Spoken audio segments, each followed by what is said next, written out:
been a long time since we've done this show. I always forget how. But let me just say, I want to dedicate this episode to Jamie Lissauer, one of our program graduates, an alumni who came back this week and shared her journey with some of the teens in our teen group. And shout out to Jamie, and thank you for coming back as an alumni, driving clear home from college to be able to be with the teens. That was awesome.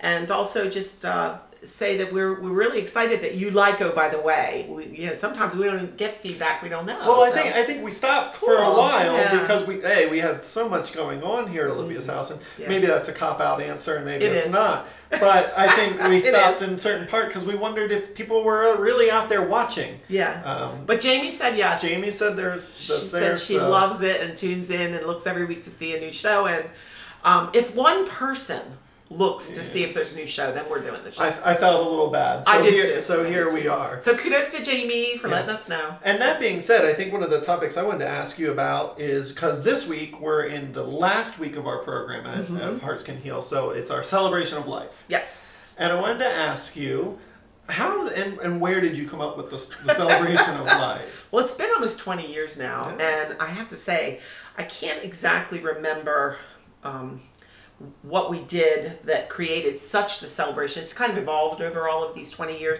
to be the really cool celebration that it is. Yeah. But in the very first program we ever ran back in 1996, we only had 7 children and their parent. And one of the guys in the group, he was a firefighter and a mechanic, and he was just one of those guys. And he would cook, and I think his stress relief was cook, and he loved to cook. And so when we said we were going to have a cake and we're going to celebrate the last week of being together, he said, how about I bring some hot wings and some meatballs and some stuff I do? And so I said, well, okay. And so he brought these big trays of all this food, and it was delicious. And we sat around, and the kids, while they were having fun and eating, us adults were talking about the recipes and where did he ever get to the idea to make hot wings. And it was cool how we were reminiscing with our recipes. And I just had this brainstorm that, like, look at all of us sitting here conversing, having so much fun, telling stories about our loved ones, what foods they liked, what things they ate, how they coped with their stress through cooking and things. And it was awesome. So that began the idea that the next time we had a program and we were wrapping it up, we want to have food.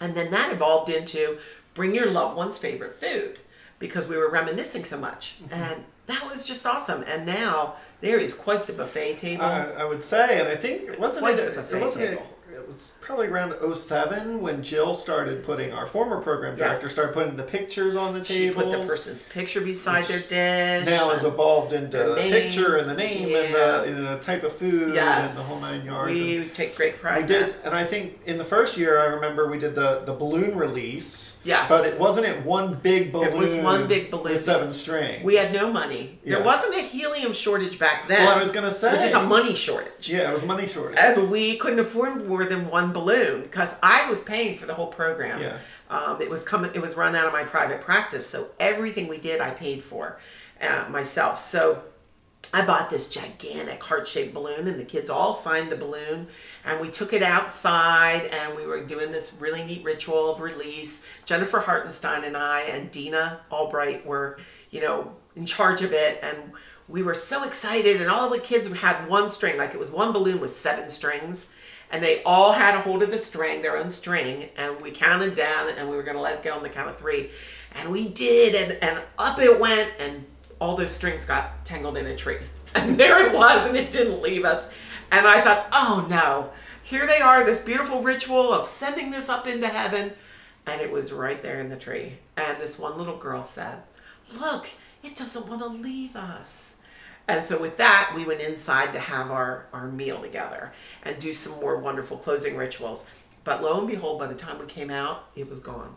It had untangled itself. All those 7 strings untangled itself out of that tree and had disappeared. Yeah. So I thought that was a really neat message and energy that the balloon brought us. I think is interesting this year now, going to the celebration of life, which who knows how many we've done now? Probably, you know, 100 or so. Yeah, but at least. This is the first one in which, if you're not aware of it, there's a helium shortage. Yes. I don't know if that's U.S. or whether that's global. I don't know. But there's now apparently, within so many years, there's no longer going to be any helium. Who knew? So the price of helium balloons has gone up. So where we used to decorate the whole room. So true. I'd get 150 balloons. Yeah, now we're barely going to be able to do the 50 for a balloon release. It used to be like 25 cents a balloon, and now it's $7.50 a balloon. Yeah. So that is drastic, and that's huge. So I guess the question I want to ask to our community, who, you know, Jamie assures us they're out there. Yeah. Anyone have any ideas of what would be a good way to handle now that we might not be able to do a balloon release in the next 2 years?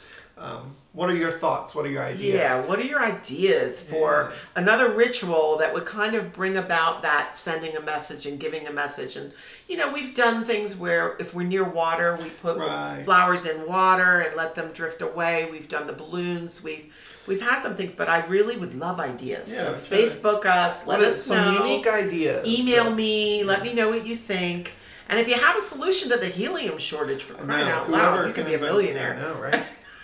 Casey, get on that. I'm working on it. I am. I'm not a chemist yet. The other thing that I would love for people to post is, what did you bring to the celebration of life? And if you didn't come to the celebration of life, what would you bring? You know, I remember we did the cookbook a couple of years back with all the favorite stories, and I loved that. I always try to think, you know, when I pass, and I'm no longer here, if my sons or grandchildren went to a celebration of life, what meal would they take? What food would they take to that would remind them of me?